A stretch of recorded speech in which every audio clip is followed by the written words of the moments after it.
Carol Baskins is a bitch. Ugh. Is that a good impression? Probably not. Anyway, guys, what's up?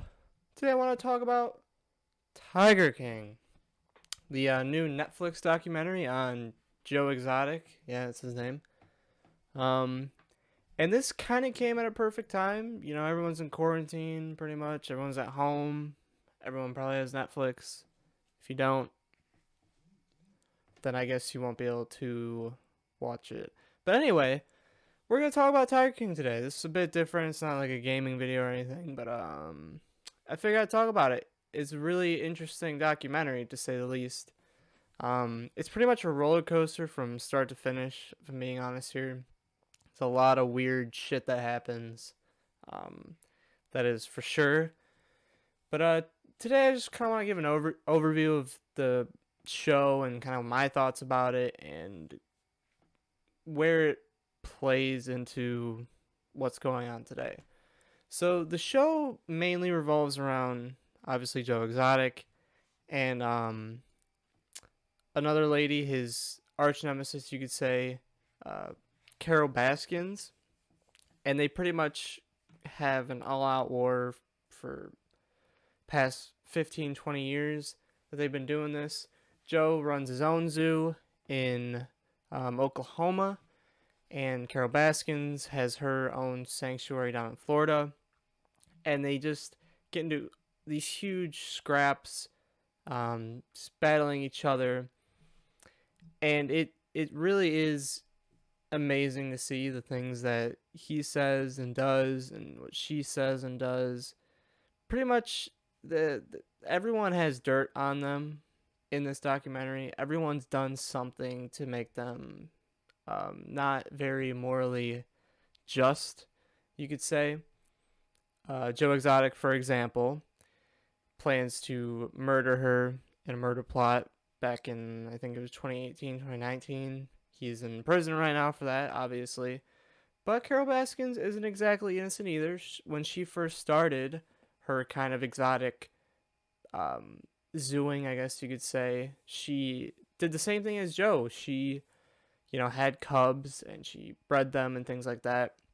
She didn't use them, I don't think, for entertainment purposes like Joe did, but she still had them, and I think she learned from the her error of ways.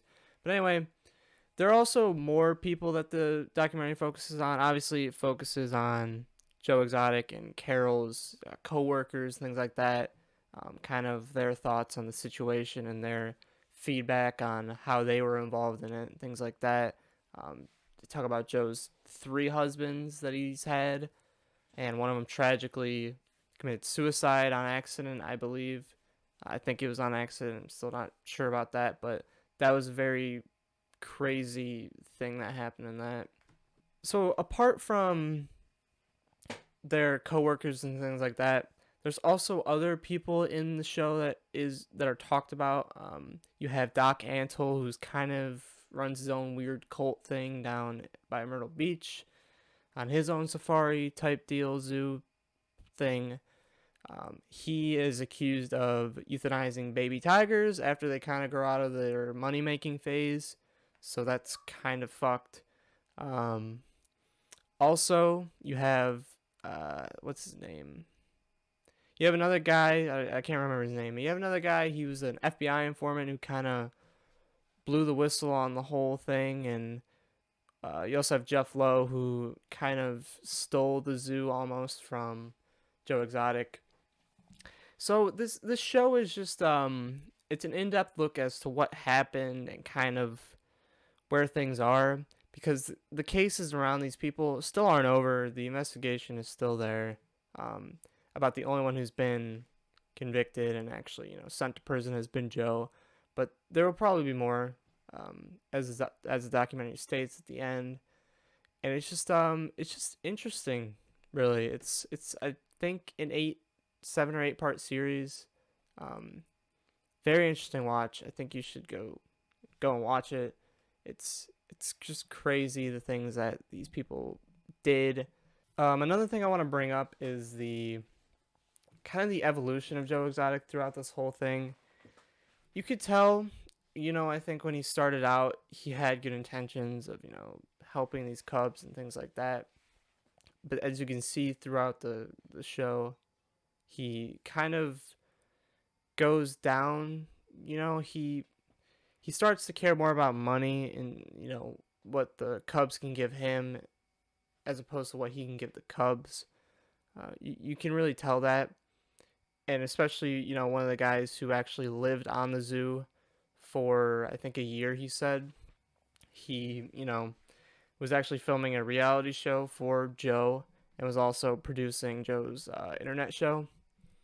And he did say he thought Joe had good intentions when he started out, but he just saw the fame and everything that came with it, and it's just that kind of led Joe down a wrong path, I guess you could say. And yeah, so he just lost his way, and I think that's also a big part of the series is kind of the evolution of Joe and who he is as a person and kind of where he's ended up. And yeah, and I think that speaks to everyone in the show. There's just a big evolution, for everyone in there, and what they're about and the things they've done. It's just a big character study about real people, and it's interesting. It's interesting, and yeah, that's about it. That's gonna be it for today's video. I just kind of wanted to give my thoughts on the show. I think you should definitely watch it. It's just really interesting. Joe Exotic's such an eccentric guy, so it's like Doc Antle, even Carolyn Baskin, who's accused of killing her husband or whatever. It's just it's a lot of interesting people, and I had never even heard about any of these people before this. And yeah, that's about it. I want to thank you guys for watching. Um, Drop a like on the video, subscribe, check me out on Twitch, Twitter, TikTok, all that. Links will be in the description below. Thank you for watching, and I'll see you in the next one. Peace.